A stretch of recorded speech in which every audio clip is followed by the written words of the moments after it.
Hi friends, అందరికీ నమస్కారం. ఈరోజు వీడియో ఏంటంటే, ఇందిరమ్మ ఇళ్ల పథకానికి పెద్దపీట.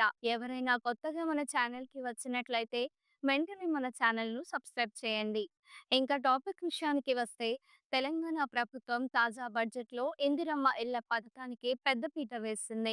రాష్ట్రంలోని నిరుపేదలకు ఇల్లు అందించాలని లక్ష్యంగా పెట్టుకున్న కాంగ్రెస్ ప్రభుత్వం అధికారంలోకి వచ్చిన వెంటనే ఈ పథకాన్ని అమలు చేయాలని నిర్ణయించింది. అన్ని జిల్లాల్లో అర్హులైన లబ్ధిదారుల నుండి దరఖాస్తులు స్వీకరించి సర్వే నిర్వహించి ఇండ్ల నిర్మాణ ప్రక్రియను ప్రారంభించింది. ఈ క్రమంలో తాజా బడ్జెట్ లో ఇందిరమ్మ ఇళ్ల నిర్మాణానికి భారీగా నిధులను కేటాయించింది. మొత్తం 37,274 కోట్లు కావాలని అధికారులు ప్రతిపాదించగా ప్రభుత్వం గృహ నిర్మాణానికి ప్రత్యేక ప్రాధాన్యతనిచ్చింది. తెలంగాణ ఆర్థిక మంత్రి భట్టి విక్రమార్క అసెంబ్లీలో ప్రవేశపెట్టిన 2025 నుండి 26 బడ్జెట్ పూర్తి స్థాయిలో సంక్షేమాన్ని కేంద్రంగా ఉంచుకుని రూపొందించబడింది. ముఖ్యంగా పేద, బడుగు, బలహీన వర్గాల అభివృద్ధికి పెద్దపీట వేస్తూ విద్య, వైద్యం, వ్యవసాయం, సంక్షేమ రంగాలకు భారీగా నిధులను కేటాయించారు. రాష్ట్ర వ్యాప్తంగా 20 లక్షల ఇళ్ల నిర్మాణాన్ని రానున్న 4 ఏళ్లలో పూర్తి చేయాలని ప్రభుత్వం లక్ష్యంగా పెట్టుకుంది.